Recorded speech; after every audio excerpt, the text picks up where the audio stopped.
말씀에 손을 얹고 고백하겠습니다. 말씀은 하나님의 능력입니다. 말씀은 예수님이십니다. 예수님은 나를 보내십니다. 모든 곳에서 모든 곳으로. 우리 함께 기도하겠습니다. 사랑하는 주님, 성령의 조명하심으로 말씀을 보고 깨닫게 하여 주옵소서. 그리고 깨달은 말씀 붙들고 말씀대로 살아갈 수 있도록 우리를 인도하여 주옵소서. 예수님의 이름으로 기도드립니다. 아멘.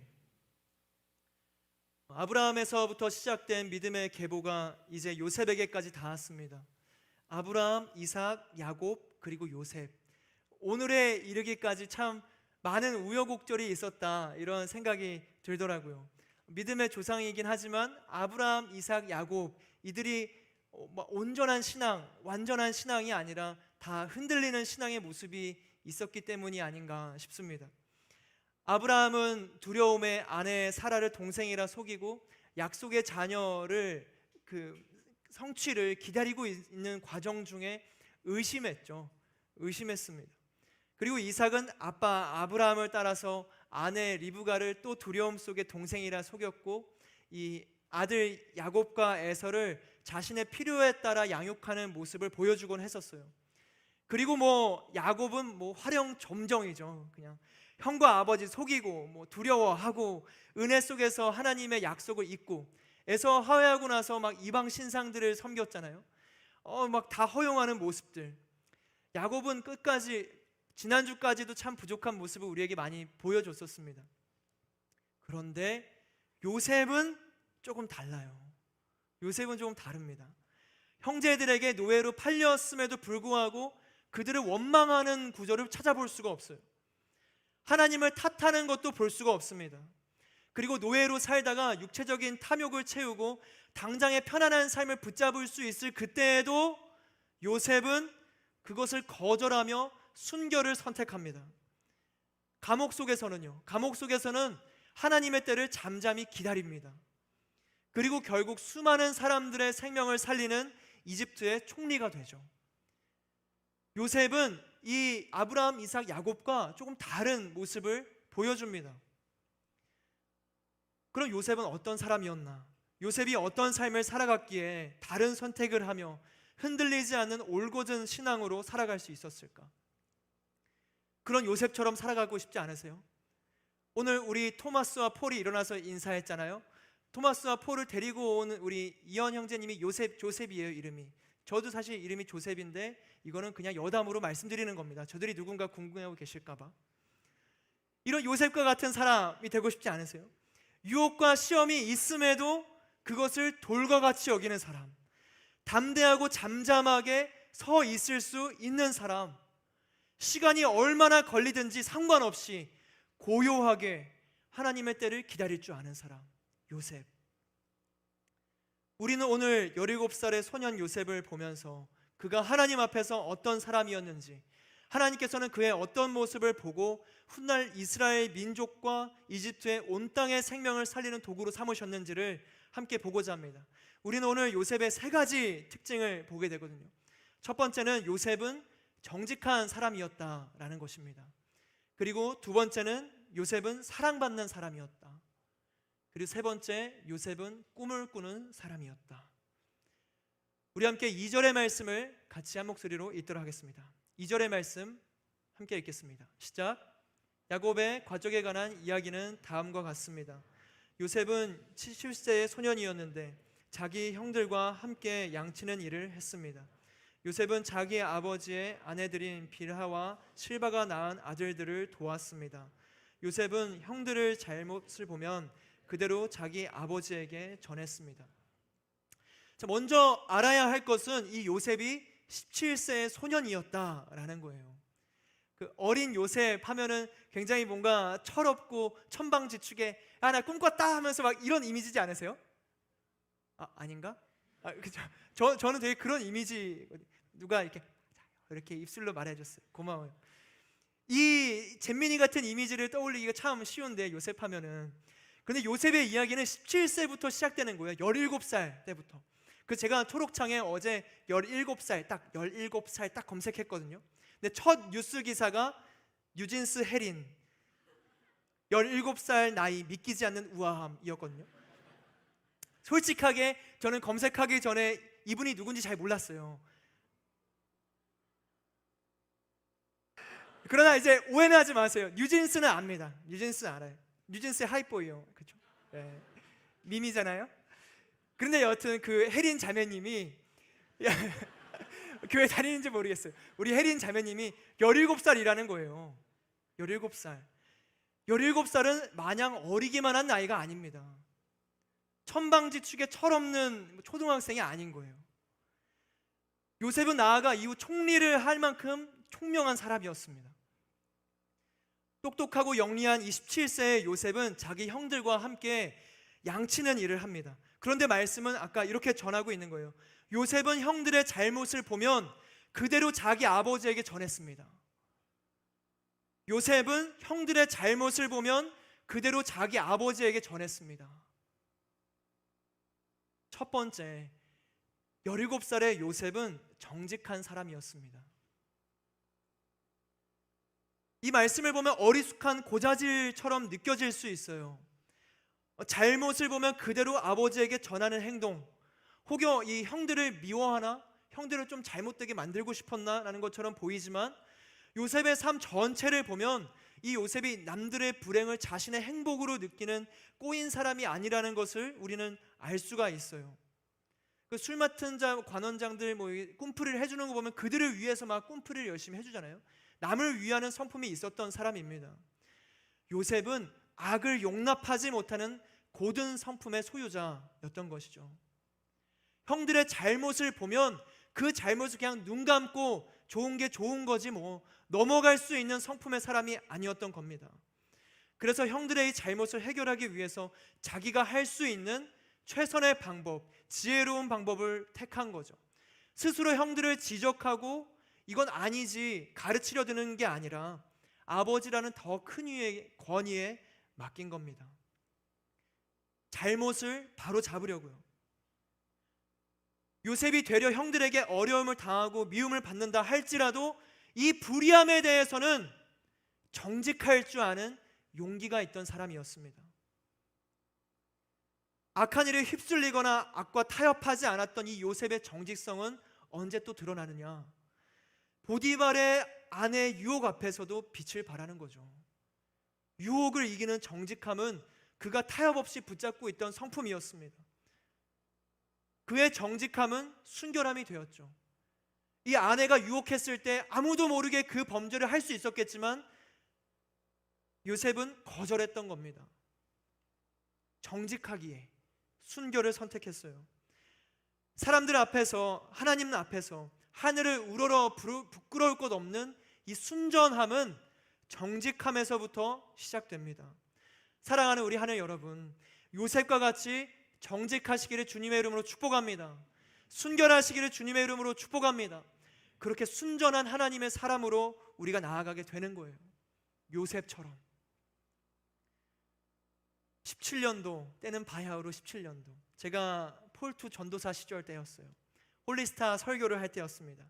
그 당시 저는 이제 피드백을 받고자 제 설교를 녹음해서 부모님께 막 들려드리려고 했었거든요. 근데 어느 날 이제 설교의 예화로 저희 형수님 얘기를 한 적이 있었어요. 저희 형이 이제 결혼해서 바로 미국으로 유학을 갔는데 당시 이제 학생의 신분으로서 가정을 꾸린다는 게 참 힘들잖아요. 근데 또 저희 형수님의 뱃속에 첫째가 이제 잉태되어 있던 상황이었어요. 그래서 이제 형수님이 이 가정을 조금 보탬이 되고자 세탁실에서 수선 일을 하던 때, 그때를 이제 예화로 설명하면서 설교를 했었죠. 그날 오후에 그 제 설교를 들으신 어머니께 갑자기 전화가 왔습니다. 지금도 보고 계실 텐데요. 어머니가 이 불편한 마음으로 내비추시는 거예요. 너 설교에서 형수님이 일한 곳은 세탁실이 아니다, 수선실이야. 사실 지금까지도 헷갈려요. 수선실이었나 세탁실이었나. 아직 이것도 정확하지 않을 수 있어요. 수선실, 세탁실. 근데 어떤 맥락은 아시겠죠? 중요한 건 어머니가 사실을 다르게 말했다고 화가 나셨다는 겁니다. 수선실을 왜 세탁실로 얘기하느냐? 목회자의 선포에 조금의 거짓이라도 있으면 안 되는데 너 왜 그랬냐? 덧붙여 말씀하신 말씀이 내일 설교 또 할 때 잘못했다고 사과하고 정정해라. 당시에는 제가 이렇게까지 할 건가? 사실 아무도 기억도 못하고 뭐 중요한 것도 아니고 신경도 안 쓸 텐데 뭐야, 왜 그래 도대체? 이런 마음이었죠. 그런데 이제 순종하는 마음에 홀리스타에 가서 이제 사과를 했습니다. 어제 안 계셨던 분도 있었어요. 그러니까 이 내용을 모르는 분도 있는데 처음 보는 분도 계셨는데 제가 고개 숙여서 제가 어제 형수님이 일한 곳이 세탁실이었는데 사실 그것이 아니고 수선실이었습니다. 죄송합니다. 제가 잘못 전달해드려서 죄송합니다. 뭐 아무런 반응도 없으시죠? 그 새벽에 뭐 하는 거지? 했지만 참 인상 깊은 사건이었습니다. 정직함에 대한 그 치열한 붙잡음, 일말의 거짓도 허용하지 않겠다라는 마음의 그 결단, 그게 우리 그리스도인의 모습이어야 하지 않나. 요셉은 바로 그랬던 사람이죠. 시편 122편의 4절은 정직한 사람들에 대해서 이렇게 노래합니다. 함께 읽어볼까요? 시작. 정직한 자들에게는 흑암 중에 빛이 일어나니 그는 자비롭고 긍휼이 많으며 은혜로운 이로다. 사랑하는 하늘 여러분, 빛이 되는 겁니다. 정직한 자가 주의 성품을 따라 자비롭고 긍휼이 많으며 의로운 자가 되는 겁니다. 예수님께서 우리에게 말씀하시죠. 너희는 세상의 빛이다. 그 빛이 되는 사람이 누구인가? 정직한 사람인 거예요. 흑암 중에 빛으로 일어나는 사람이 누구인가? 정직한 사람입니다. 거짓에 대해서 민감하게 반응하세요. 세탁실이든 수선실이든 사실 누가 신경 쓰겠어요? 그러나 나는 신경 쓰는 겁니다. 내가 이거를 정정한다고 누가 뭐 달라지겠어요? 근데 나는 그 사소한 거짓과 속임에 대해서 나 스스로는 타협하지 않는 거예요. 아무도 모를 때조차도 정직하게. 이 땅의 다른 모든 사람들을 속일 수 있어도 하나님과 나는 속일 수 없잖아요. 나는 알지 않나요? 그것이 잘 넘어간다 해도, 위험을 넘어가고 위기를 모면한다 해도 나는 알고 있습니다. 그것을 어떻게 넘어갔는지. 정직은 스스로 가장 잘 알고 있는 덕목이에요. 정직하지 않고서는 불편할 정도로, 그래서 다른 어떤 것보다 정직을 선택할 정도로 깨어있는 저와 여러분 되기를 주님의 이름으로 축복합니다. 요셉처럼요. 형들의 잘못을 봤을 때 도저히 눈 감을 수 없는 그 정직함. 한 가지 너무 은혜로운 거 뭔지 아세요? 이 요셉의 아버지 야곱은 어떤 사람이었어요? 뭐 사기꾼의 거짓말쟁이라 해도 과언이 아니죠. 아버지가 그런 사람이었어요. 그런 아버지 밑에서 자란 요셉이 정직함을 선택하는 사람이 되었다라는 겁니다. 형들을 보세요. 형들도 보통 사람이 아닌 것 같아요. 자기가 그냥 싫으니까 동생을 팔아버릴 정도의 사람이었거든요. 그 가족들 중에서 요셉은요, 정직했습니다. 자신의 삶을 DNA에 운명론적으로 결정하지 마세요. 하나님의 뜻은 핏줄보다 강합니다. 우리 생명의 뿌리는 하나님 아버지께 있는 거예요. 우리 함께 이어서 3절의 말씀 같이 읽겠습니다. 3절의 말씀 시작. 이스라엘이 늙음하게 요셉을 얻었기에 다른 아들들보다 그를 더 사랑했습니다. 그래서 그에게 귀한 옷을 지어 입혔습니다. 17살의 요셉은 어떤 사람이었나? 사랑받는 사람이었습니다. 사랑받는 사람 요셉. 야곱은 4명의 아내가 있었습니다. 그중 가장 사랑하는 아내가 라헬이었고 늙음하게 얻은 라헬의 막내 아들이 요셉이었어요. 그리고 요셉은 어렸을 때 어머니 라헬을 잃었기 때문에 아버지 야곱이 유독 요셉을 더 보호하고 아꼈던 것이 이해가 갑니다. 그럴 수 있죠. 4절의 말씀을 보면 그 야곱의 편애 때문에 형들은 요셉을 미워하고 그에게 다정한 인사말조차 하지 않았다 전하거든요. 이 야곱의 편애는 가정의 갈등을 가지고 오는 분명한 미성숙함이었습니다. 채색 옷은 지혜롭지 않은 선택이요 양육 방법이었던 거죠. 그런데 우리는 오늘 이 요셉의 입장에서 아버지 야곱의 사랑을 보기를 원합니다. 아버지 야곱의 편애를 받았던 요셉은 아버지를 향한 신뢰가 있지 않았겠어요? 형들의 잘못을 어떻게 말할 수 있었을까요? 요셉이 형들의 잘못을 이야기했을 때 너 왜 형들이 진짜 그럴 사람이겠냐? 너가 잘못 거짓말하고 있는 거 아니야? 이런 판단을 하지 않았던 거죠. 아버지 야곱은 요셉의 말을, 요셉의 선택을, 요셉의 생각을 신뢰했고 사랑했습니다. 자신을 믿어주고 이야기를 들어주고 자신을 혼내지 않으시는 아버지 야곱에 대한 확신, 무슨 말을 해도 나를 용납해 주겠구나 라는 아버지 사랑에 대한 확신, 무슨 일이 있든지 자신을 특별하게 생각해 주고 용서해 주시고 사랑해 주신다는 그 믿음, 일방적이고 절대적인 사랑, 요셉은 그 사랑을 아버지로부터 경험했습니다. 바로 그 사랑이 요셉이 모든 고난 속에서도 노예로 팔려가고 감옥에 갇히는 시간들 속에서도 정직함과 순결함을 지킬 수 있었던 뿌리가 되었던 거죠. 사랑받는 자로서의 정체성. 생각해보면 이 진정한 사랑은 편애를 닮았습니다. 닮아 있어요.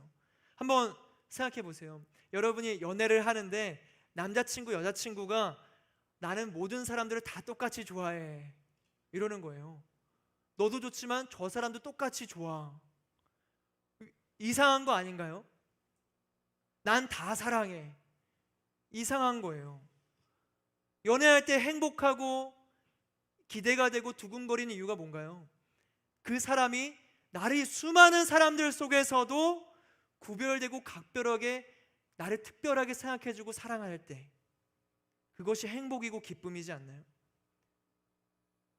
우리 모두에게는 바로 그 경험이 있습니다. 내 인생에 경험되는 단 하나의 무조건적이고 특별한 사랑, 나를 가장 각별하게 여겨주시는, 아껴주시는, 절대 다 깨닫지 못할 사랑, 예수님이죠. 예수님은 그렇게 우리를 각별하게 특별하게 사랑하십니다. 하나님께서는 그런 사랑을 우리에게 주셨죠. 보면은 하나님께서 인간을 편애하셨다는 것을 창세기에서부터 발견할 수 있거든요. 이 땅의 모든 것들보다 사람을 가장 존귀하고 특별하게 여기셨어요. 세상을 창조하실 때 보시기에 좋았더라 말씀하시잖아요. 근데 인간을 창조하실 때 뭐라고 말씀하시는지 아시죠? 보시기에 심히 좋았더라.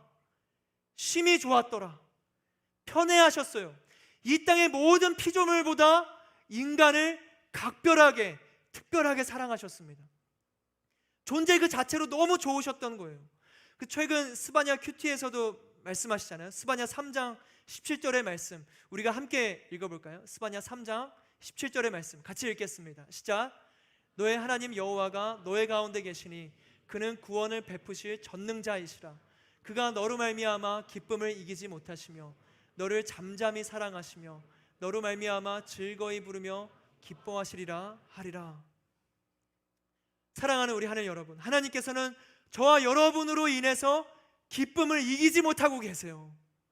우리가 예배드리며 지금 하나님을 찬양하는 이 순간, 하나님의 말씀을 외우고 말씀 앞에 서 있고 말씀을 따르기로 결단하는 우리의 믿음과 이 고백, 부족함에도 불구하고 결단하는 그 마음, 하나님은 우리를 보시며 잠잠히 사랑하십니다. 그리고 저와 여러분으로 인해서 즐거이 부르시면서 기뻐하시는 거예요. 이 다음 말씀을 보면 뭐라 하는지 아세요? 마치 축제일처럼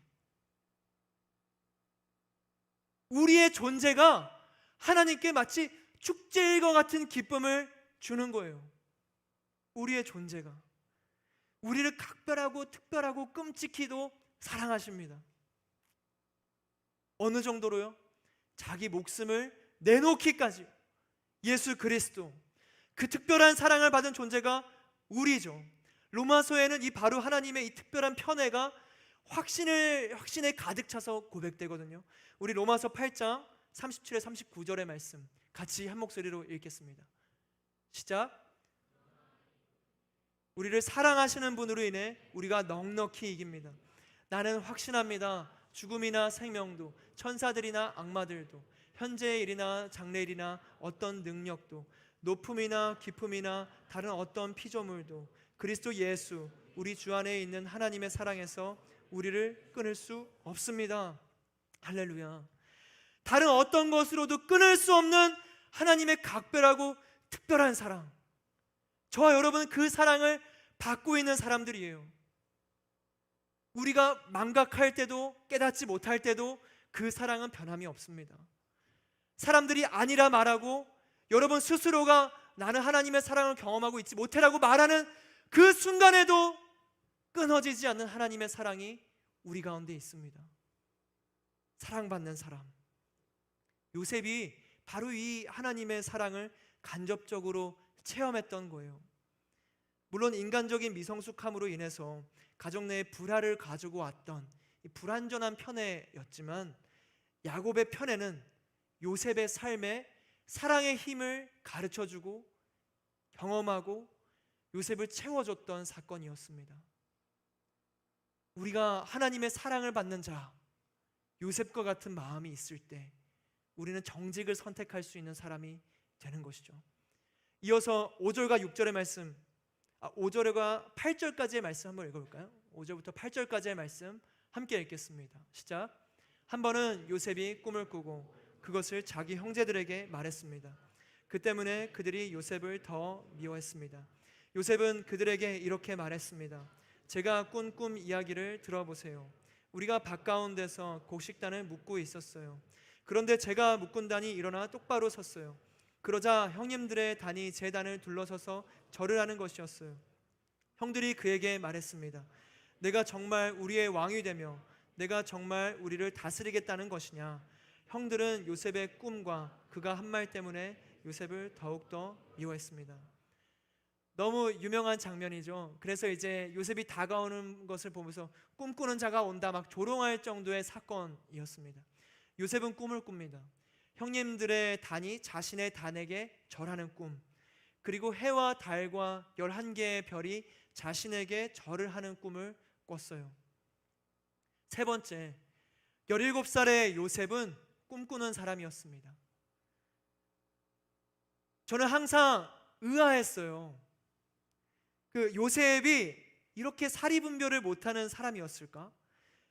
형들이 나에게 그 꿈속에서 절을 했다라는 말을 하면은 미움을 받을 것이 뻔할 텐데, 보디발의 아내가 끈질기게 유혹했을 때 이 요셉이 거절하자 오히려 그녀는 요셉이 자신을 덮치려 했다고 누명을 씌우거든요. 그러니까 그런 억울함을 당했을 때 요셉은 침묵으로 옥살이를 또 하게 됩니다. 그 요셉이 사리분별을 하지 못하는 사람일까를 생각했을 때 분명히 사리분별을 할 수 있는 사람이었던 것 같아요. 그렇기 때문에 이 옥살이 중에 따로 뭐 소명을 하거나 따로 억울하다 막 소리를 외치면서 난동을 피우지 않았습니다. 상황을 보고 입술을 지킬 줄 아는 사람이었죠, 요셉은. 그리고 요셉을 보면 감옥에서도 그 간수들의 마음에 들었다 이 말씀은 전하거든요. 그리고 왕의 신하들이 같이 감옥에 갇혀 있을 때 요셉에게 꿈풀이를 부탁할 만큼 신뢰를 받는 사람이었습니다. 거기다가 앞서 말씀드렸던 것처럼 요셉이 이 총리의 자리에 올랐을 때는 30세의 나이였습니다.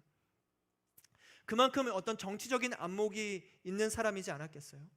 그런데 그런 그가 이 꿈을 말하면 이 가족 내 불화가 있고 뭐라고 하겠구나, 형들이 자기를 대하는 것을 느꼈을 텐데, 형들에게 자기가 어떤 사람인지 알 텐데 굳이 이 말을 해야 됐을까? 요셉이 17살의 나이, 그렇게 어리지 않은 나이에 총명함과 정치적인 역량도 가지고 있는 이 요셉이 그렇게 했을까? 감옥 속에 갇힐 때에도 소명하지 않는 상황 판단의 지혜가 있었던 요셉이 굳이 이 꿈을 말하는 어리숙한 철없는 철부지였을까? 그런 요셉이 이 모자랄 보일 정도로 어리석게 미움받을 이 꿈 내용을 왜 가감없이 이야기했을까?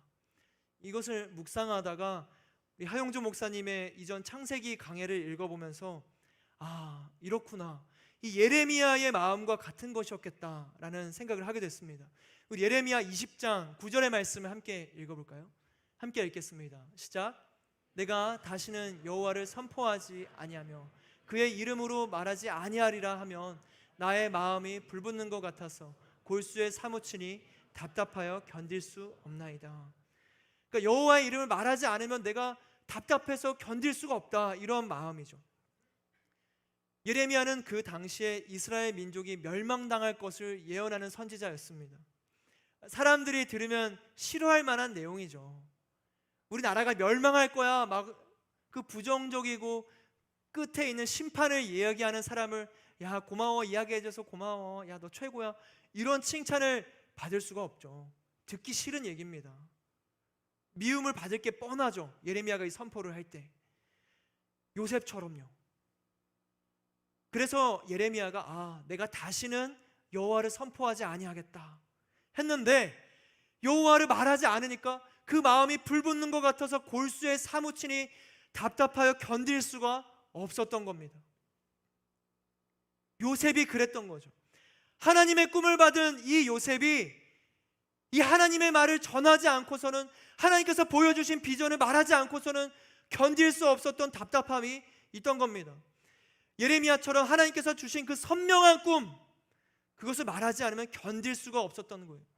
하나님의 생각은요, 잠잠히 묵혀두고 담아둘 수 있는 게 아닙니다. 하나님의 뜻과 하나님의 비전 가운데 우리가 놓이게 되면요, 두근두근거리고 기대가 되고 지금 당장의 이 일이 어떻게 될지 모르지만 하나님께서 일하실 것을 바라보며 소망을 품게 되는 것이죠. 사랑하는 우리 하나님 여러분, 하나님께서 우리에게 주신 가장 선명하고도 분명한 꿈은 무엇인가요? 디모데전서 2장 4절의 말씀 같이 읽도록 하겠습니다. 함께 읽겠습니다. 시작. 그분은 모든 사람이 구원을 받으며 진리를 깨닫게 되기를 원하신다. 또 다른 말로는 너희는 모든 민족을 제자로 삼아 아버지와 아들과 성령의 이름으로 세례를 베풀고 내가 분부한 모든 것을 가르쳐 지키게 하라. 하나님께서는 모든 민족을 구원으로 이끌기를 원하십니다. 이것이 하나님의 꿈이에요.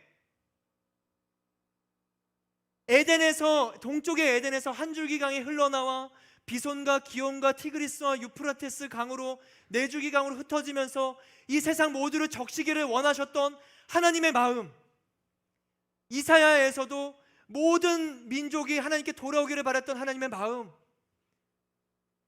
하나님의 꿈은 모든 열방이 예수 그리스도를 믿는 믿음으로 하나님의 자녀가 되는 것입니다. 모든 사람이 구원을 받으며 진리를 깨닫게 되기를 원하시는 것이 하나님의 꿈입니다. 이 하나님의 꿈이 우리의 비전이 되기를 주님의 이름으로 축복합니다. 구원의 유일한 길이신 진리이신 예수 그리스도를 통해서 모두가 영원한 생명을 누리기를 원하시죠. 하나님이요, 복음이 바로 하나님의 꿈입니다. 생각해 보세요. 요셉에게 주셨던 이 꿈, 형들이 절을 하고 별과 해와 11개의 해와 달과 11개의 별이 요셉에게 절하는 꿈, 그것은 요셉이 지도자가 되는 꿈이었거든요. 그런데 그 꿈이 요셉이 제1의 권력자가 되고 노예들을 마음대로 부리면서 이 땅 가운데 떵떵 너는 살아갈 거야 라는 꿈이었나요? 아니요.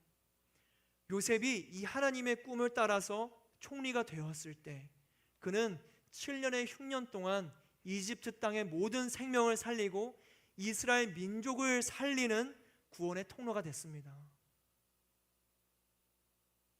그게 하나님의 꿈이었어요. 신기하지 않나요? 요셉에게 보여주신 이 꿈도 결국에는 그 땅의 모든 생명을 살리기 위한 꿈이었고, 오늘날 우리에게 주시는 꿈도 열방을 살리고자 하는 꿈, 모든 이가 구원을 받고 진리를 깨닫고 생명을 받기를 원하시는 하나님의 꿈. 사랑하는 우리 하나님 여러분, 이와 같은 하나님의 꿈을 꾸시기를 주님의 이름으로 축복합니다. 예수님의 십자가를 말하지 않고서는 견딜 수가 없는 꿈의 사람이 되십시오. 하나님의 꿈을 말하는 것이 너무 두근거리고 그 꿈을 따라 살아가는 것이 기쁨이 되는 하나님의 사람이 되시기를 주님의 이름으로 축복합니다. 무슨 일을 하는가는 도구예요, 도구. 내가 어느 곳에서 뭘 하느냐, 그게 꿈이 아닙니다. 그건 도구예요. 도구. 정치, 경제, 문화, 사회, 예술, 교육, 어느 영역에서 할 것 없이 하나님의 꿈을 붙잡기를 소망합니다. 그곳에서 여러분에게 맡겨주신 그 자리에서 여러분에게 하나님께서 주신 달란트와 은사로 하나님의 꿈을 꾸는 겁니다. 내가 있는 이 영역에서 주님의 나라가 확장되고 모든 입술이 주를 노래하며 하나님을 찬양하며 생명이 살아나는 그 꿈을 꾸는 거죠. 요셉을 통해서 이스라엘 모든 민족이, 이집트 온 땅이 살아났다면 여러분을 통해서도 가능하지 않겠어요? 여러분을 통해서 하나님 나라가 세워질 것입니다. 여러분 한 사람을 통해서 생명이 살아날 거예요. 기대되지 않으시나요? 복음의 불에 성령의 기름을 붓는 겁니다. 말하지 않고서는 마음이 불붙는 것 같아서 견딜 수 없이 답답해서 말하고 싶은 이 복음의 열정을 회복하십시오. 그 삶이 바로 아브라함과 이삭과 야곱이 아닌 구별되었던 요셉의 삶으로 향하는 길입니다. 말씀을 정리하겠습니다. 정직하고 사랑받으며 꿈을 꾸는 요셉, 그는 수많은 역경 속에서도 담대히 승리합니다. 그래서 생명의 사람, 복음의 사람이 되었어요. 거짓에 대해서, 악에 대해서 정직함으로 살아가며 하나님의 신실한 사랑 가운데 거하고 하나님의 꿈을 꿨던 요셉, 그런 요셉처럼 살아갈 수 있는 저와 여러분 되기를 주님의 이름으로 축복합니다. 우리 함께 기도하며 나아가실까요? 함께 기도할 때 먼저 우리가 오늘의 말씀처럼 정직을 선택하며 선포하며 결단하며 기도하기를 원합니다. 거짓을 선택하고 작은 속임수를 선택할 때 그 길이 더 편해 보일 수 있거든요. 그 길이 좀 더 안락해 보일 수 있습니다. 그리고 실제로 위기를 모면하는 것처럼 순간에 여겨질 수 있죠. 그러나 바늘 도둑이 소도둑 된다고 우리가 작은 거짓들을 용납하고 허용했을 때 우리는 거짓의 사람이 되어가고 있는 과정을 걷게 되는 것입니다. 요셉은 형들의 잘못을 보며 그대로 아버지에게 전달하는 이 악을 보며 답답하고 악을 용납하더니 스스로 너무나 부끄럽고 수치스럽고 견딜 수가 없어서 이 잘못을 바로잡기 위해 지혜로운 길을 선택하는 하나님의 사람이었죠. 함께 기도하며 나아갈 때, 사랑하는 주님, 우리가 요셉처럼 정직을 선택하는 하나님의 사람이 되게 하여 주옵소서. 일만의 거짓조차 허용하지 않는 하나님 나라의 사람이 되게 하여 주옵소서. 우리에게 주님의 이름을 부르며 함께 기도하며 나아가시겠습니다. 주여, 사랑하는 주님, 우리가 요셉과 같이 잘못을 보면 눈을 감는 사람, 거짓을 봤을 때 그저 허용하고 침묵하는 사람 되지 않게 하여 주옵소서. 우리가 어느 자리 어느 곳에 있든지 정직을 선택하며 순결을 선택하며 아버지 순결함을 선택하게 하여 주옵소서. 우리가 그 온전한 곳으로 가기를 소망합니다. 하나님의 사람이 되기를 원합니다. 아버지, 우리를 불쌍히 여겨 주옵소서. 날마다 어느 자리에 있든지 우리가 오직 주님의 뜻 따라 행하기를 원합니다. 순간의 유익을 위해서, 이익을 위해서 아버지, 내가 눈을 감고 또 나 자신만을 위해 살아가지 않게 하여 주옵소서. 정직을 선택하게 하여 주옵소서. 아버지, 그렇게 우리를 붙잡아 주시고 우리 가운데 함께 해주실 주님을 믿습니다. 아버지, 우리를 축복하여 주옵소서. 주님과 함께 나아갈 수 있는 하나님의 사람이 되게 하여 주옵소서. 아버지, 그렇게 정직함을 선택하기를 원합니다. 아버지를 선택하게 되기를 원합니다. 주님만을 붙잡기를 원합니다. 아버지,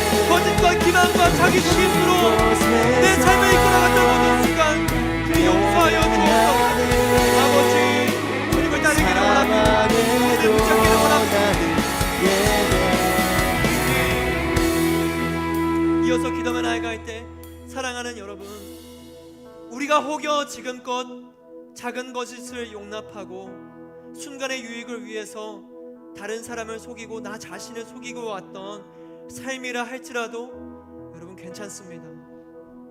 괜찮습니다.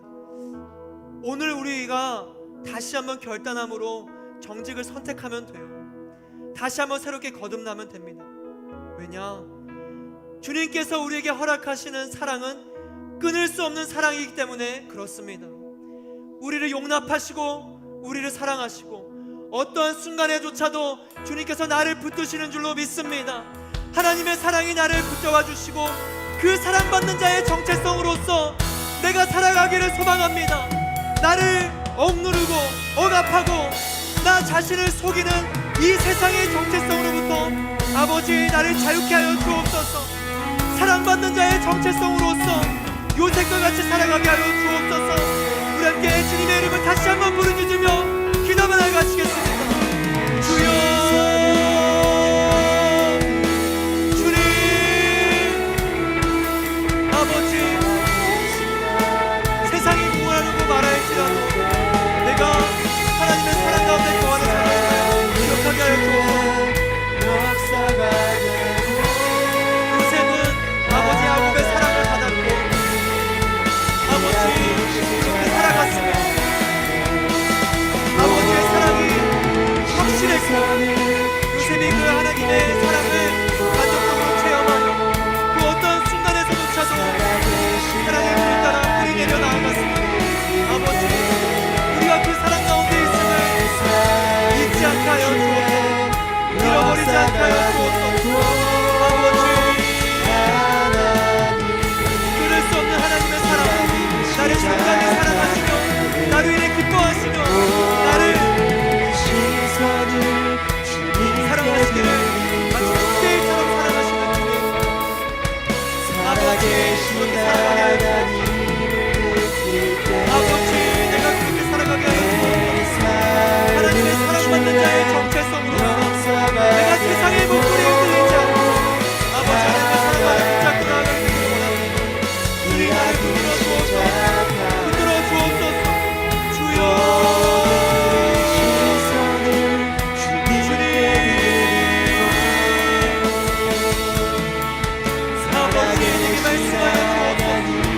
말씀하여 주옵소서.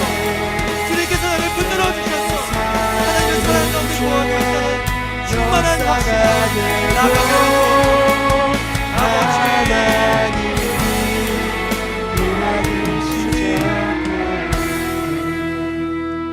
우리 마지막으로 기도하며 나아갈 때에 요셉을 붙잡았던 것은 하나님의 꿈이었습니다.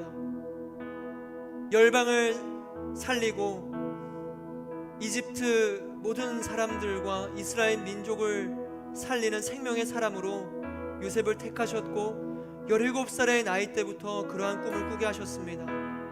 사랑하는 주님, 열방을 살리고자 하는 하나님의 꿈, 열방의 생명을 주는 예수 그리스도 그 복음의 꿈을 우리 또한 품게 하여 주옵소서. 마지막으로 기도하며 나아갈 때에 아버지 내가 무슨 일을 하든지 이 하나님의 꿈을 쫓아 붙잡고 하나님의 마음으로 살아갈 수 있는 우리가 되게 하여 주옵소서. 나아가 이제 그리스도의 담대한 증인들로 우리를 부르신 하나님을 우리가 맞이하게 됩니다. 주님, 내가 그 담대한 증인들로 열방 가운데 복음을 증거하는 사람이 되게 하여 주옵소서. 하나님의 꿈을 꾸는 사람이 되게 하여 주옵소서. 기도하며 나아갑시다. 주여, 아버지, 아버지 주님의 꿈을 꾸는 우리 소망합니다. 주여, 아버지 주님 따라 함께 나아가게 되기를 소망합니다.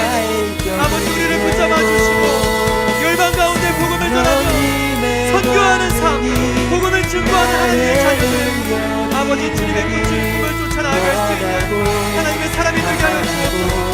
우리는 부족하지만, 우리는 연약하지만 하나님의 꿈이 나를 살리는 줄로 믿습니다. 예수 그리스도 그 복음의 능력 가운데 우리를 초대하여 주시고 아버지 우리가 어떠한 삶을 살든지 간에 무슨 일을 하든지 간에 아버지 주님의 꿈 따라 나아가는 사람이 되게 하여 주옵소서. 일과 경제와 문화와 사회와 교육과 어떠한 영역에 있든지 아버지 그곳에서 하나님 나라를 세워가며 하나님의 꿈을 실현할 수 있는 내 자녀가 되게 하여 주옵소서. 주여 나의 비전이 되고 예수님의 성품이 나의 인격이 되고 성령님의 권능이 나의 능력이 되길 원하고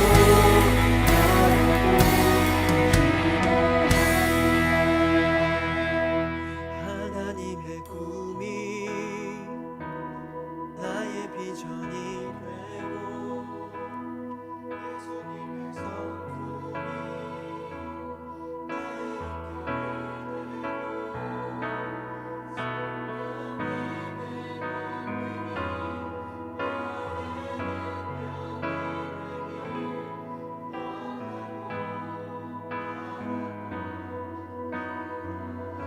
하나님의 꿈이 하나님의 꿈이 나의 비전이 되고 예수님의 성품이 나의 인격이 되고 성령님의 권능이 나의 능력이 되길 원하고 바라고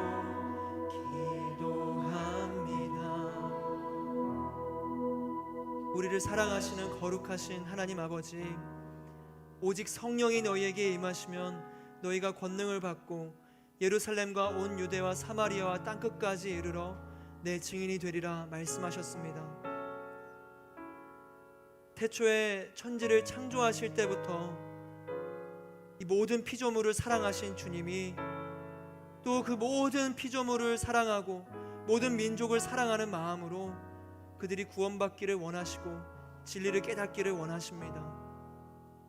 모든 생명을 살리기를 원하시는 하나님의 꿈, 그 꿈에 우리가 동참하게 하여 주옵소서. 예수 그리스도를 말미암지 않고서는 아버지께로 갈 사람이 없습니다.